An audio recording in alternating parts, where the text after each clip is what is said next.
Hello, hi, my name is Queen Morgana, and welcome back, or welcome to Medieval-ifying The Sims 4 Townies. This time around, we're wrapping up Willow Creek with the Spencer Kim Lewis family, and these guys are really fun. I'm gonna miss coming back to Willow Creek, but oh well. But let's just jump right into it.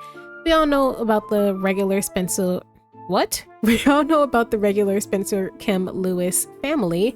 Eric is the child of Vivian, Alice is the child of Dennis, and Eric and Alice got married and have a daughter named Olivia. But what would their medieval story be? So, I've come up with something I feel is a little fitting for this family. They are one of the richest families in Willow Creek, if not the richest. I think the Goths might be neck and neck with them, but I think that they're a bit more well off than even the Goths because I don't know, they're just rich. So the lore I've created for them is this. Vivian was married to a rather well-off man, like a low-level noble, but not really. Like some sort of wealthy merchant of sorts, right? Together, she and her husband had Eric, and Eric lived a rather good life. He was able to get educated, and he was able to get training.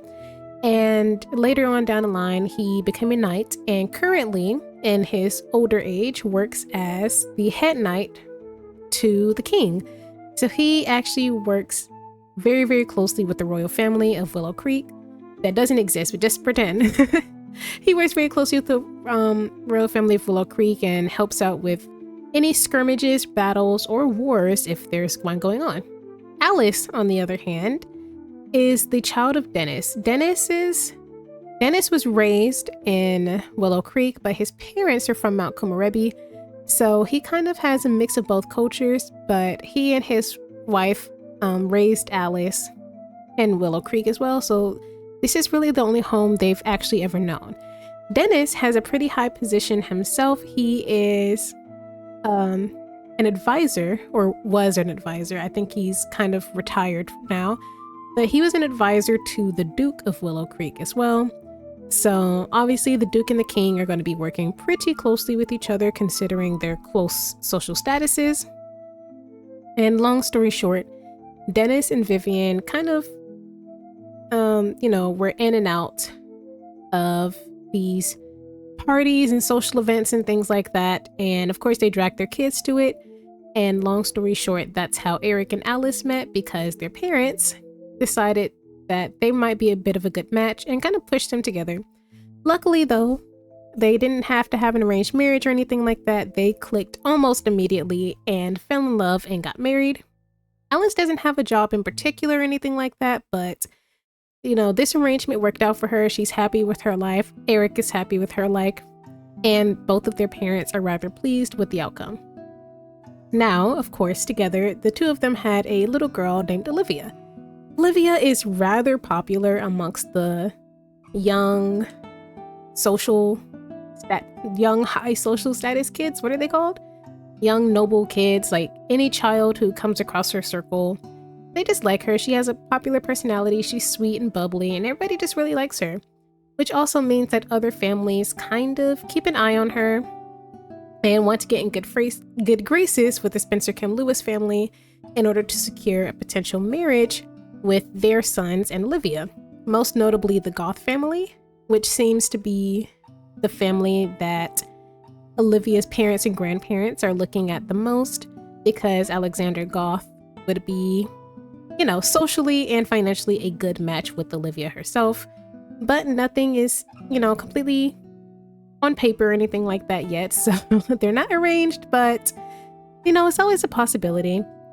Eric and Alice are keeping it in the back of their minds for practical purposes, but they want Olivia to have the chance to fall in love with and marry someone of her choosing rather than an arrangement.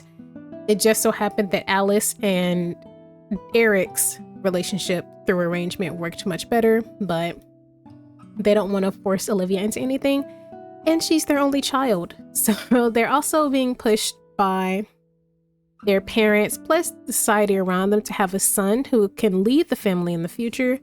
Of course, Eric and Alice, I don't know whether they will or whether they won't, but they're perfectly fine with Olivia taking over if she wants to. And they trust her judgment with her husband and believe that, if she chooses a good man, and she wants to sidestep the family, not the family fortune, because it'll always be hers. She has blood right to it, but if she kind of wants to give control over that to her husband, kind of like what Alice does with Eric, then they want to make sure that, you know, she has options and choices and things will always be set aside for her so that she's not completely under the control of her husband, whether he turns out to be a good man or not, right? Now, as for them having a son to be an official heir, we're not sure if that's even something they want to do. They're perfectly content with just the little family they have together now and Olivia and having her be their only child, but I don't know if they're going to specifically try for a son or anything like that, but we'll see. I mean, they have plenty of time. Olivia's still young. They're still young. Their parents aren't going to be around forever to, you know, whisper their ideas and thoughts and opinions into their ears, and they'll have to make these decisions on their own and decide what's best for their family. So yeah, that's essentially where the Spencer Kim Lewis family is at.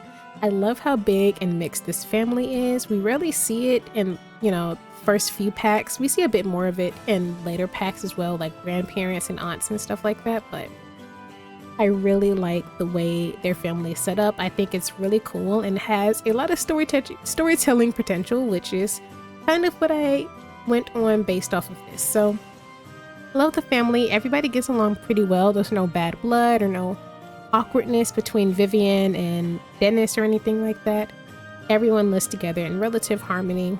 They don't have any big issues. I guess the biggest worry would be Eric's job, because, you know, it's essentially risking his life for the sake of the royal family, for the sake of the king. And if there's a battle or a skirmish, yes, he's very well trained, very strong, good head on his shoulders. He can, you know, he knows how to plan and battle and things like that. But if something goes wrong, you know, he could always die just like any other knight. So, but if that's the worst thing they have to deal with, I don't think it's too bad. But yeah, let me know what other families you'd like to see be medieval-ified out of any of the sim worlds. Don't forget to like, comment, and subscribe, and I'll see y'all in the next one. Bye!